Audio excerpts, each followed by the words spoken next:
Respected delegates, good afternoon. So in next few minutes, I will be share my phaco paths for small pupils.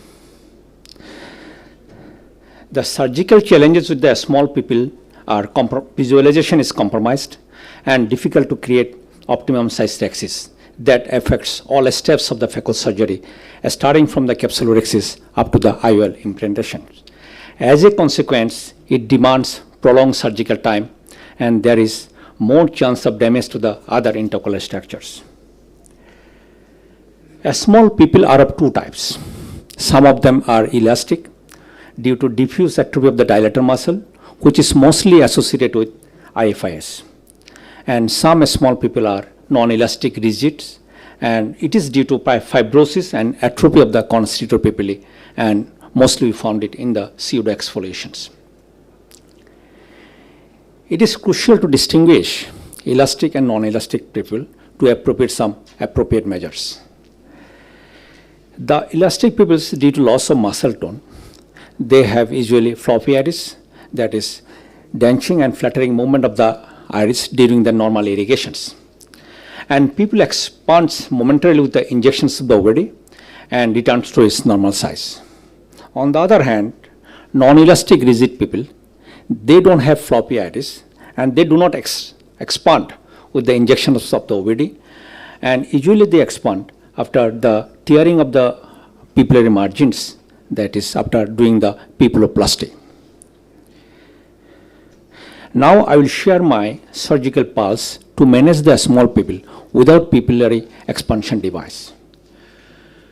To manage the small pupil without pupil expansion device, I first routinely use intracameral epinephrine and lidocaine, preservative free, under the iris, then followed by high molecular weight cohesive OVD to improve the dilatation of pupil. This is sometimes helpful. But if the small pupil is non-rigid one, and if the small pupil is due to the posterior synechia, in that case intracameral mydriatics and cohesive OVD are not effective.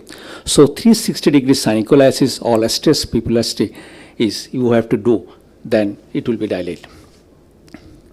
I always extend the anterior capsules with tip and blue under soft shell technique to make the complete axis more confidently and safely.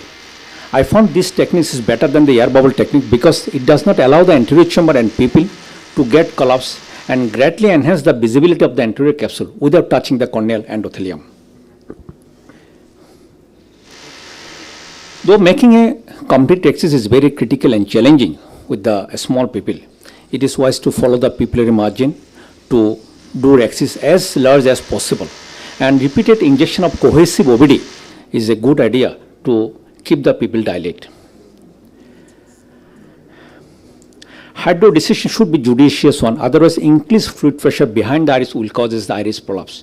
And to prevent this occurrence, I usually inject some amount of dispersive OVD over the iris, especially in the subincision area, to achieve more pressure gradient above the iris. Then I do judicious multi-quadrant hydrodissection with a small band hydrocannula, injecting very small amount of fluid, and every time after injecting I decompress the nucleus immediately so that the fluid pressures cannot build up behind the iris. And after successful hydrodissection, I proceed for sculpting, and enough deep sculpting is the prerequisite to divide the nucleus into multiple small fragments.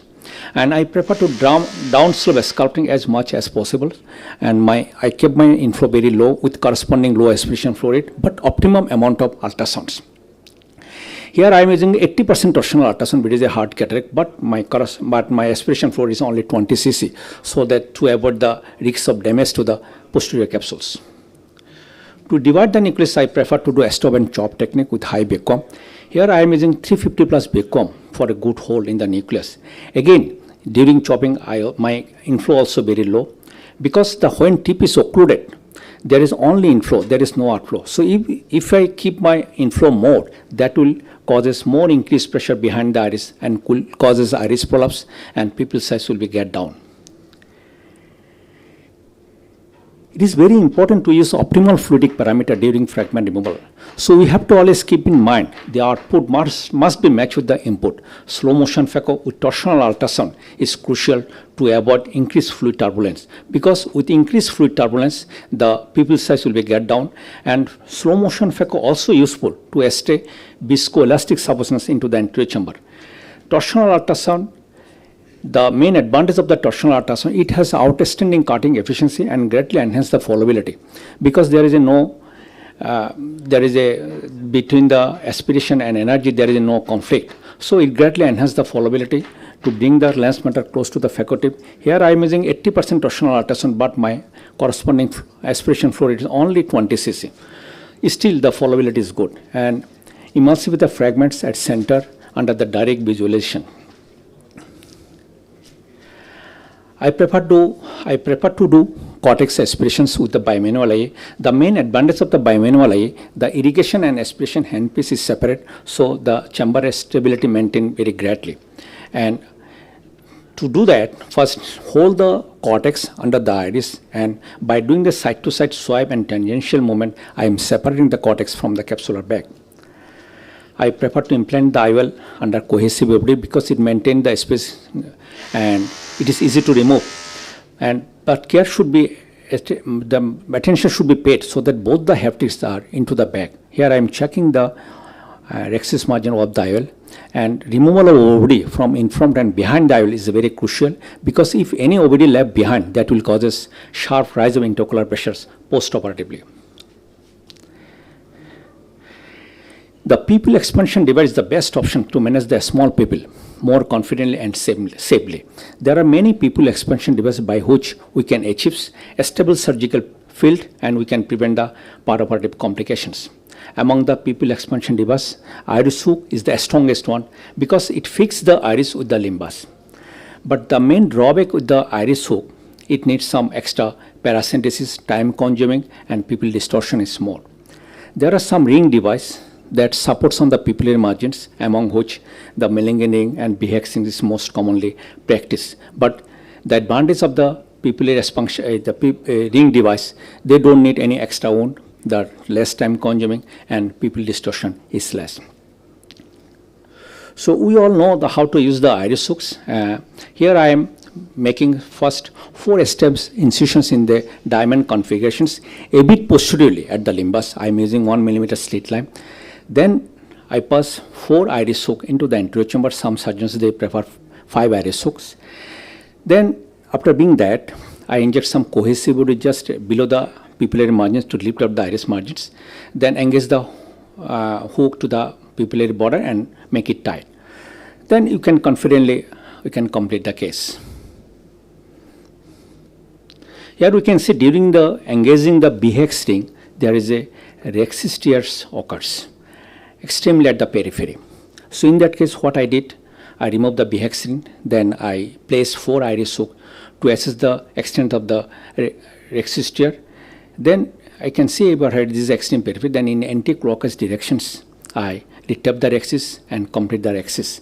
And finally, I complete the case successfully. So in case of zonular dehiscence or rhexis tear, in that case, the iris hook is the most important part they play a role. It was here we can see the pupil is dilated before starting operations.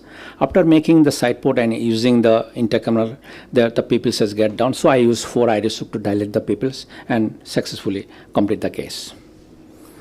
BX ring is another wonderful device which was created by the Dr. Shubhen Bhattacharya from Kolkata, India. It has 6 flanges, out of which 3 flanges has hole which is tucked under the iris, and 3 flanges has no hole that plays above the iris, and it has 6 notches that engage to the pupillary borders. After making the side port, I first place the BX rings into the anterior chambers. Then through the side port using the 23 gauge forceps, I first tuck the first pair of notch, and simultaneously I engage the 2 notches through the pupillary border. And similar way, the second pair of notch and third pair of, after changing the hand, third pair of notch is tucked. So we can achieve a very good amount of size. And removal is very easy, because after disengage the ring from the pupillary border, then it is easy to remove through the main ports. The best part of the device, it is extremely easy to remove from the eye. It was a hard cataract with floppy iris. In floppy iris, there is a possibility of intraoperative miosis. So to prevent perioperative intraoperative miosis and iris prolapse, I use BHexing over here and successfully complete the case. Thank you so much for patience hearing. Thank you, Professor Prakash. What a beautiful surgery you showed us. And time is not very in our hand. I will